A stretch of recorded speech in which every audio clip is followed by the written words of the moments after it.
Creepy ng lugar. Creepy din. Gulat. Ano yun?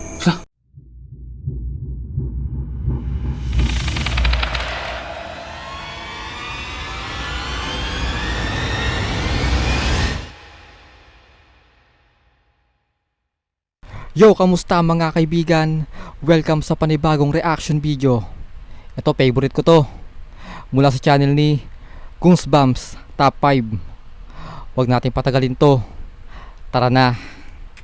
Ang mga videong inyong matutunghayan ay para lamang sa mga taong matatagang loob dahil maaari itong magdulot ng disturbance sa inyong mahimbing na pagtulog. Ay, lintik. Oo nga ba ng... La, grabe. Tara, tingnan natin.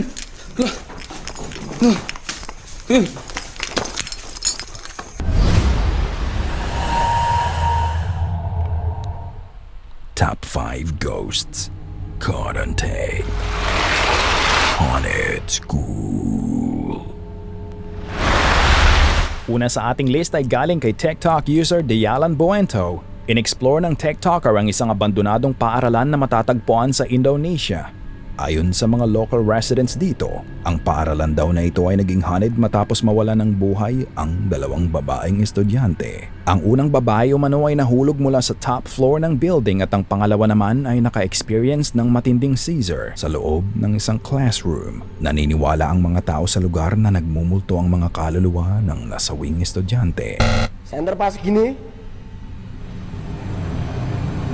Kagatuan? Ang creepy.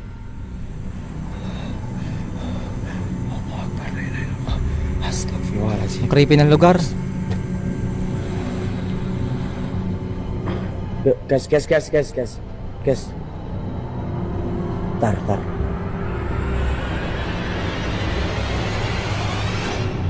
Tar, guys. Tapang na ito ah.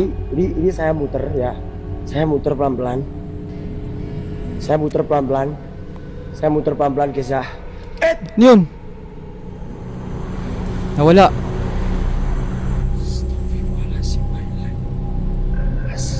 Kaki sa likod mo. Astagfirullahaladzim. La ilaha illallah. Astagfirullahaladzim. Matapos libutin ng explorer ang lugar, nakarating siya sa isang malaking room. Kapansin-pansin ang nag-iisang upuan sa gitna ng room at ang weird shadow nito. Sinipa eh.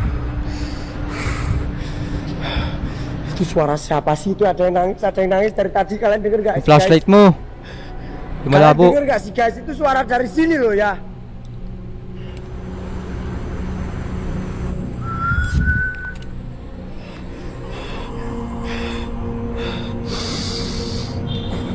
Astagfirullahaladzim ya Allah. Perasaan jauh di sana ya. Tumayo ulit.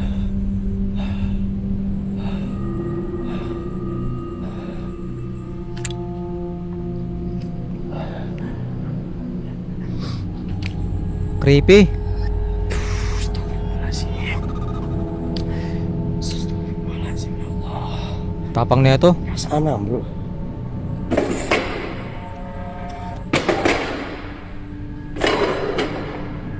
Udah? Pag yan nagalit sa'yo. Naabutan ng explorer ang isang malawak na area at sa gitna nito ay isang upuan. Hindi pinansin ng explorer ang upuan at isinantabi lang ito. Maya-maya, bigla na lang itong naglaho na parang bula. Habang iniilawan ng explorer ang room dahil sa naglahong upuan, sa far right side may na-capture ang camera. May makikitang isang babaeng may mahabang buhok. Nakasuot ito ng mahabang puting damit at ito ay medyo haggard. Kahit magulo ang itsura nito, hindi naman maikakaila na ito ay isang babae. Dahil sa postura at pangangatawan nito. Hindi napansin ng explorer ang white lady dahil mukhang nasa malayo ang kanyang attention. Inikot niya ang camera White dahil lady. may narinig siyang ingay. At nang ito ay muli niyang ibinalik, wala na ang babae. Tanging upuan na lang muli ang nasa sentro ng malawak na silid. Nilapitan ito ng explorer at itinumba. Pero makalipas ang ilang moments, nakatayo na itong muli. Para bang may nakikipaglaro o tila may nakikipaglokohan sa explorer. Walang tunog o kahit kaluskos man lang ng mga paa ang maririnig. Ang kaluluwa kaya ng babaeng nagka-seizure ang may kagagawa nito.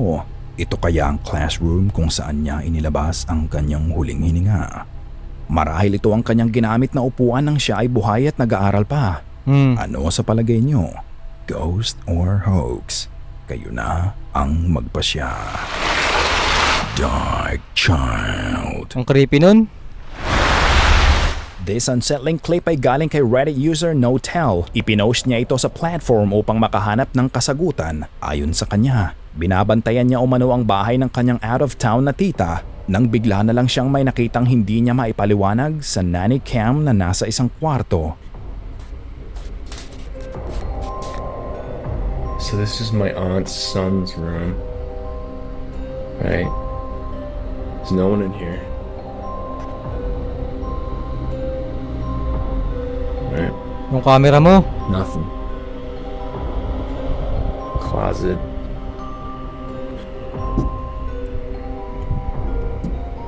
Parang nakakagulat to ah. Nothing.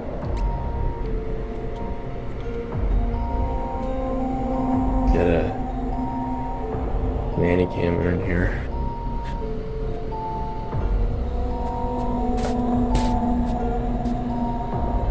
Alright, now tell me, right on the monitor here, tell me that doesn't look like someone standing in the room. Like,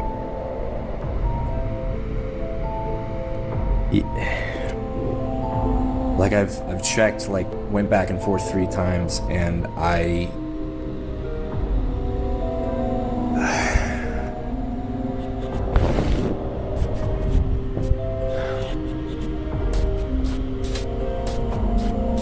so, okay, nothing, right? Like, what the fuck? I do not want to go back in there. Isang dark shadow ang makikita sa screen. Ito ay hindi gumagalaw. Ang maliit na dark figure ay kasing laki lamang ng bata at makikita rin ang outline ng braso, Ulo at katawan nito. Bukod dito, wala nang ibang visible na feature ang itim na figure. Kumbinsido ang ilan na nakapanood ng video na ito ay apparition ng isang bata. Pansinin na walang kahit anong nakalagay sa harap o likod ng stuffed toy na dinosaur. Napakaliwanag din ng kwarto upang magkaroon ito ng dark spot na tila hindi masilawan ng ilaw. Oo nga. At pansinin din kung paano harangan ng dark shade ang taas na part ng drawer. Masasabi na kung ano man ang maitim na bagay na ito. Hindi ito basta-basta apparition lang. Mukhang solid ang katawan nito. Ang video footage na nakikita ni Reddit user ay isang live broadcast ng kwarto. Hindi ito recorded. So, para mapatunayan na totoo ang kanyang nakikita, ginawa niya ito.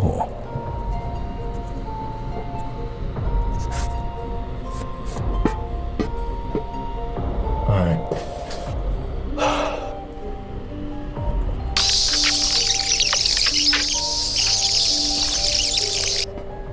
Alright, let's see how this goes.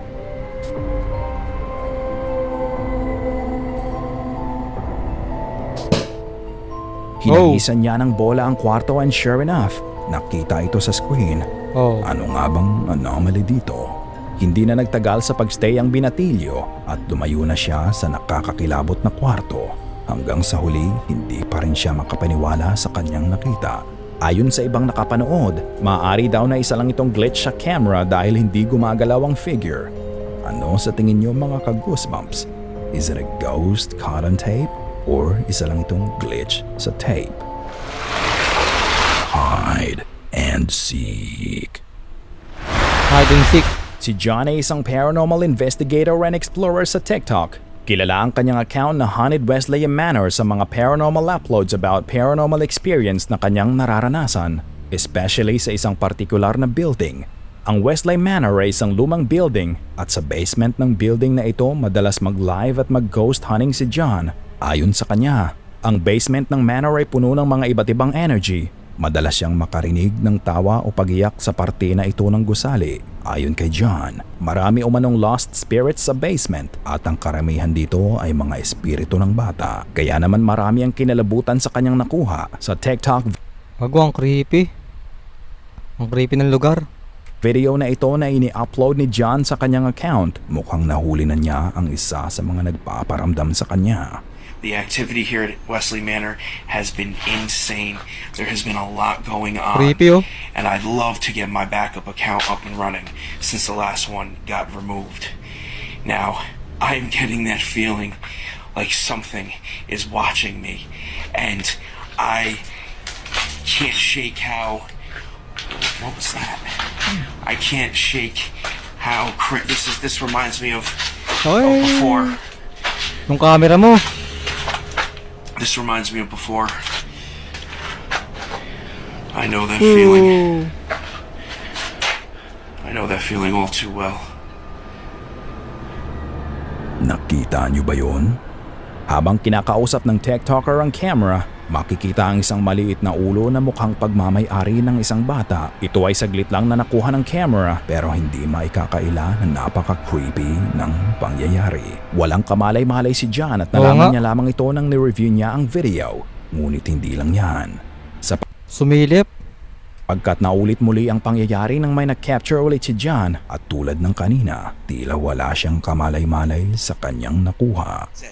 Sometimes I can see these entities, other times I cannot. Sometimes I can hear them, sometimes I cannot. Sometimes what I hear is not what translates to video. Even in fact, right now I hear laughing. That might not come across as laughing when I play this back. I might not be able to see anything. Let me explain something to you. I do not control what is down here. Okay, I do not control these entities.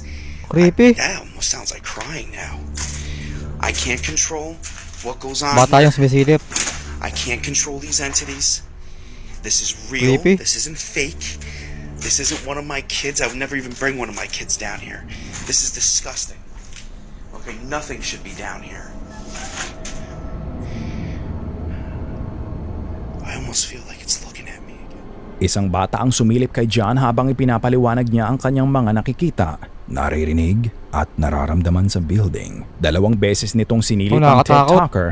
Sa katunayan, ang mga viewers niya mismo ang nag-point out na may batang sumisilip sa kanya. Ayon kay John, hindi niya daw ito napansin. Clueless siya habang may isang Kilabot to. batang tahimik lang na nagmamasid sa kanya. To learn more, check out John's TikTok account. Panoorin niyo ang kanyang paranormal experience at kayo na ang humusga.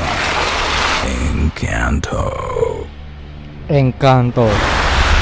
Ang video na ito ay galing sa YouTube channel na Ghost Hunter 44. In-explore ni Ghost Hunter 44 ang isang lumang bahay sa kalagitnaan ng gabi. Sa simula, ayon kay Idol GH44, kinakabahan daw siya dahil sa bahay na ito lagi umanong may sinasaniban. Dito na rin daw siya napahamak pero pinasok niya pa rin ang lumang bahay. Pagpasok niya ng bahay, wala namang anomalya ang naganap pero makalipas ang ilang segundo.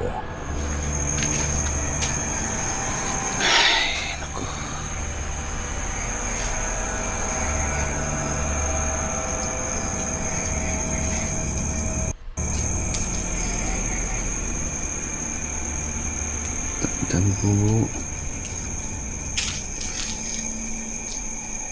Tabi po.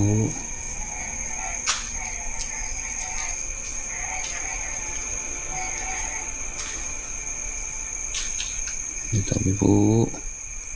Sa tayo magtambahan mga ka-idol. Creepy ng lugar. Creepy din. Gulat. Ano yun? Lanula. Oh, nakakagulat yun. Wow. Isang humanoid figure ang nailawan ni Ghost Hunter 44 sa pangalawang palapag ng bahay. Ang figure ay tahimik lang na nakadungaw at nagmamasid sa bawat kilos ng explorer. Ang figure ay may mahabang itim na buhok at ang tenga nito ay kahawig ng tenga ng mga elves o duwende. Mahirap kilatisin ang mukha ng figure pero isang tingin pa lang, alam mong ito ay kakaiba na. Mukhang wala naman itong balak na Nakakatakot to. masama. At nung hinabol ito ng explorer, Creepy. ito ay naglaho na lang bigla. Patuloy itong hinanap ng explorer pero hindi niya ito makita. Ang figure ay hindi nag-iwan ng bakas at hindi rin ito gumawa ng kahit anong ingay. Ngunit maya-maya lang, muli Nakakagulat to. Parang ayoko na tapusin. itong nagpakita. Naman ako dito ah.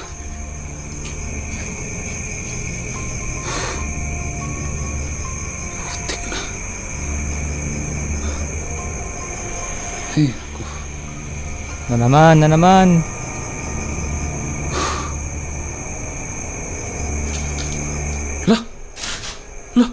Yun.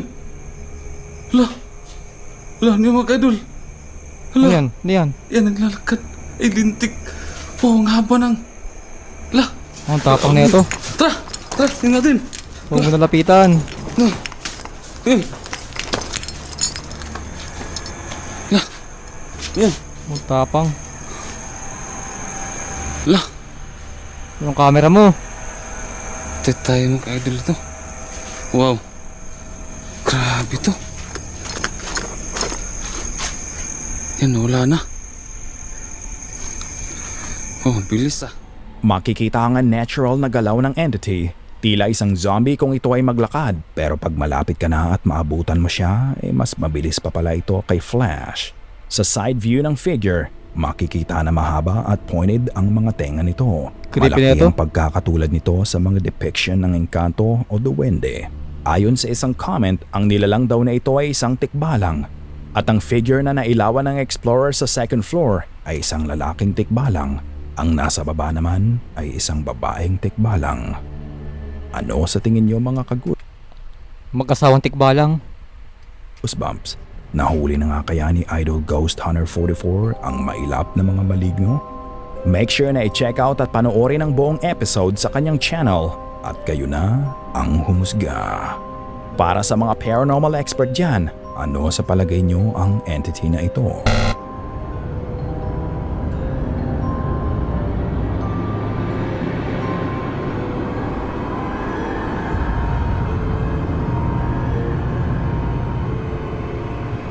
Isa ba itong paranormal being o isa lang itong human being? Let me know what you think sa comment section.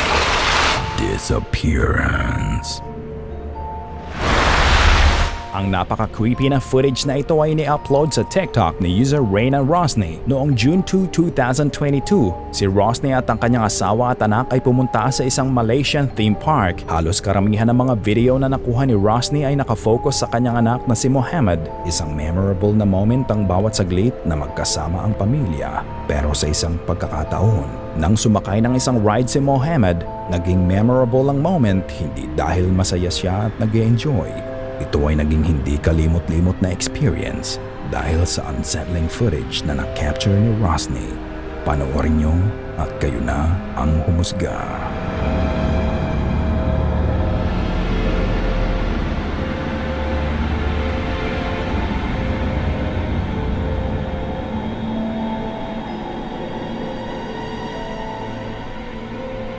Sa simula makikita na abot tenga ang ngiti ni Mohammed. May isa ring batang katabi si Mohammed at mukhang pareho silang nag-e-enjoy. Ngunit matapos makaikot ang ride, tila may mali. Mapapansin na ang batang katabi ni Mohammed ay wala na sa upuan. Hindi huminto ang ride so malabo itong makababa. Hindi rin posible na ito ay nahulog sapagkat wala namang kaguluhang nangyari. Pagmasdan na hindi kita sa ibang anggulo ang bata, hindi ito nakayuko at hindi rin ito nakatago. Creepy. Tila ba naglaho sa hangin ng batang katabi ni Mohammed? Pansinin din na nakangiti pa rin si Mohammed at nakatingin sa kanyang katabi. Tila siya lang ang nakakakita dito. Mabilis ang assumption ng iba na ito daw ay isang paranormal being. Ayon naman sa iba, hindi daw ito espiritu kundi isang edited video lang. Napakalinis umano ng cut ng video kaya mahirap itong mapansin. Panoorin muli at tignan kung masasabi na tunay ngang edited lang ang video.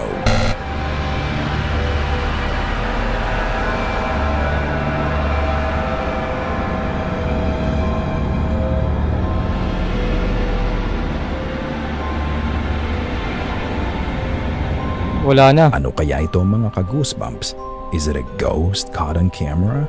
Or isa lang itong elaborate hoax? Sana ay kinilabutan ka sa mga video na aming itinampok ngayong gabi. Kung may nais kang ibahagi ay bukas. Ayun. Creepy nun.